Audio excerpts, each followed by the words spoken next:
So last week, I cleaned out my backyard of all my beehives and took them to my south yard down in Plaza and got them all set up. And I came outside. I had boxes staged ready to take to fill other hives if I needed to add boxes. And this hive was empty. It's got drawn comb, a little bit of honey. So when I first saw it this morning, I thought, oh, I've got robbers.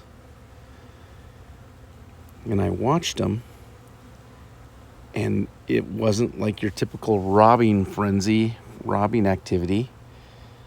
They started dragging out dead bodies. The dead bees that were inside, they started removing them. Definitely not robber activity. So I left them alone, thinking that maybe I might have got a swarm that came in. I wasn't outside, so I didn't see a big cluster of bees, but I've got a pretty fair amount of bees coming in and out of the box, so I thought, well, maybe it's possible. I didn't think too much more about it. Just watched them, sat and watched. And they kept bringing out and cleaning out the hive. So I was like, well, here's hoping, I guess.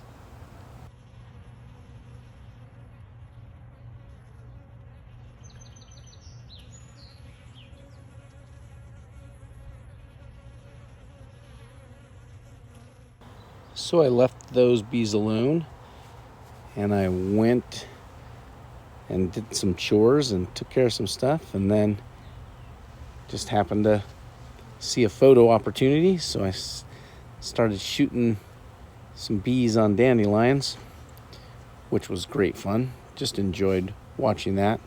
So many people are like, bees don't really do anything on dandelions. But in my experience, it is the first food for the bees in my area. Might be different in the south, where you guys have summer all year round and food sources for the bees all year round. I'm not so lucky up here in the Pacific Northwest. So the very first thing to pop up here is the dandelion. And as soon as the fruit trees and that kind of stuff starts to bloom, then they kind of leave the dandelions alone and they start heading for those other nectar sources. But right now, they're still hitting those dandelions. So I can't complain about that. So I observed the dandelion bees for a bit, and then I got a phone call. And that phone call asked if I do bee removal. So I get these phone calls, and I'm always hesitant, not because I don't want to get bees, because a lot of folks don't know the difference between bees and yellow jackets or wasps. So asked some questions, narrowed it down. At first I didn't know if it was in a structure outside. We determined that it wasn't in a structure, so that made it easier. And it was on a tree. It wasn't in a tree, it was on a tree limb. And that's another positive. And then I asked, is it clustered in kind of like a ball shape? And she said, nope. It looks like a upside down triangle. And that pretty much clinched it for me. I was pretty sure. So I told her I'd be there in less than 10 minutes.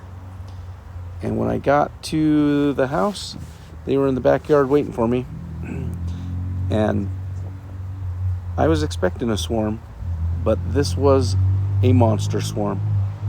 Again, I'm sure Randy, Dirt Rooster, has caught way bigger swarms. I've seen some of his videos, and Mr. Ed has caught way bigger swarms, but this is one of the biggest swarms I've caught. I weighed my box empty prior to getting the bees, and then I weighed the box after having the bees in it, and those bees weighed 8.3 pounds. That's a lot of bees. Wasn't sad about it. I'm just going to leave that box right there for now. Gotcha. We should have got the queen, so they should start funneling into the box. Okay, I'll give this to you then. Right on. What do you want? Thank you. They saw.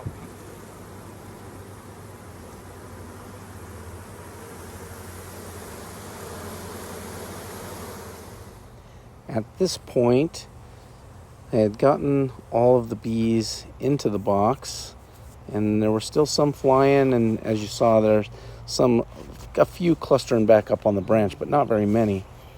And I put the inner cover on, and they were already fanning. So I knew I had the queen inside. So I talked to the folks and told them I was just going to leave the box there for a few hours, and I'd come just before sunset and see how they were doing and collect them up. And sure enough, when we came back, almost all activity had settled down. We pulled the box down and set it on a little picnic table, and then we watched the remaining bees that were still flying around just come right down to the hive box, and used a little bit of smoke, smoked them inside, and then sealed up both the entrance and tightened everything down and got it in the back of my truck and brought them home.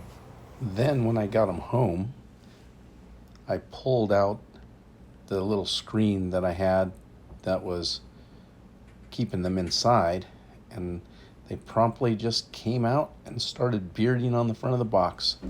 So I knew that I was definitely overpopulated for one hive deep. But I left them in overnight in that, and then this morning I added a second deep, and the remaining bearded bees just started trucking right inside. So that was nice.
So yesterday I was showing this hive, and I wasn't sure if I had robbers, but they didn't have robbing behavior. They were dragging out the dead bees.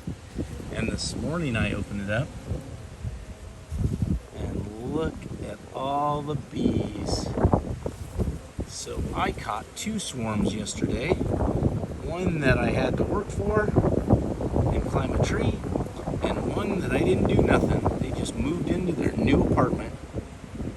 Yay, bees!